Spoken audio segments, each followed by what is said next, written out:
大家好，欢迎观看本期视频。最近，马来亚银行宣布投入超过150亿，令吉支持柔佛新加坡经济特区 JSSEZ。这不仅是一条金融新闻，更是区域战略格局的重要信号。从表面上看，这是大规模资金注入，但深入分析，它牵动的是两国的经济结构、产业链布局、人才流动以及区域金融生态。根据马来亚银行的官方声明，这里面超过100亿令吉已经被承诺用于融资，还有未来客户合作意向的53亿5千万令吉。这个项目不仅是区域经济的增长点，也是马来西亚对全球市场开放的重要一步。对马来西亚来说，这是直接推动柔佛经济腾飞的机会。你可能会问，这对两国未来经济合作到底意味着什么？新加坡和马来西亚到底谁受益最大呢？接下来我们一起揭晓了。首先，对马来西亚而言，这笔150亿令吉的资金堪称史上针对特定经济特区的最大注入，直接受益者是柔佛本地企业，包括中小企业、中市值企业以及部分跨国投资项目。资金不仅能加速基础设施建设，还将优化物流制造服务业及高科技产业链，使经济特区迅速形成成熟的产业集群。同时，这将带来大量就业岗位，尤其是对中高技能人才的吸引，缓解柔佛本地就业压力并增强人才留存。随着森林城市服务中心 IMFCJ 等配套设施落地，整个区域金融与产业生态正在逐步形成，为马来西亚南部经济长期增长奠定坚实基础。可以说，马来西亚柔佛是这笔资金的最大直接受益者，其地方经济产业链升级和就业市场都会获得显著利好。接着来看新加坡视角了。虽然资金直接流向柔佛，但新加坡同样受益，主要体现为跨境供应链金融服务和区域战略优势。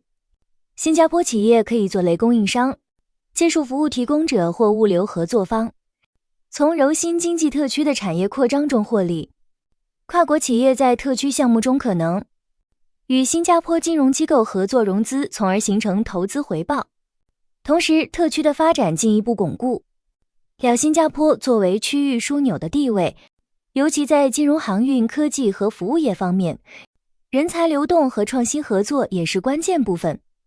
新加坡公司可以派遣专家，或与柔佛高校和研究机构开展联合研发，形成跨境创新生态。这意味着新加坡虽不是直接受益者，但在产业链延伸、金融服务和技术合作上获得长期溢出红利。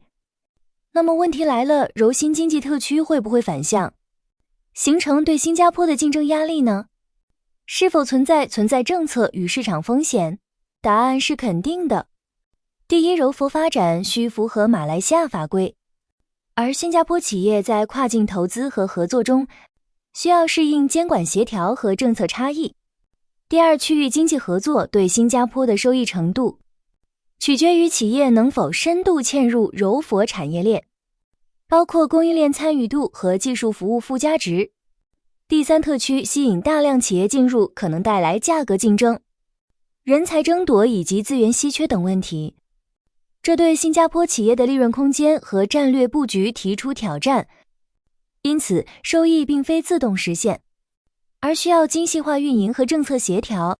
综合来看，150亿令吉既是巨额资金注入，也是马新跨境经济合作深化的标志。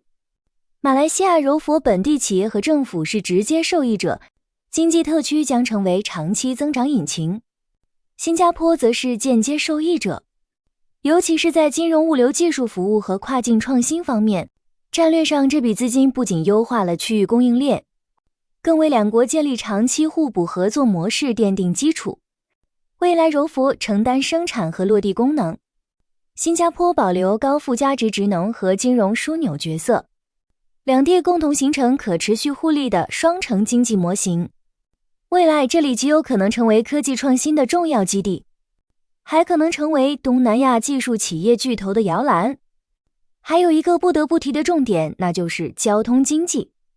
这片区域的发展有望带动更快的柔新高铁落地，同时建立一个连接亚洲与世界的大型国际物流枢纽。那么最终的赢家到底是谁？这个答案不容易给出，未来的局势才刚开始。屏幕前的你怎么看呢？留言告诉我你的观点。你认为柔新经济特区会成为双赢的桥梁，还是两国经济的新战场？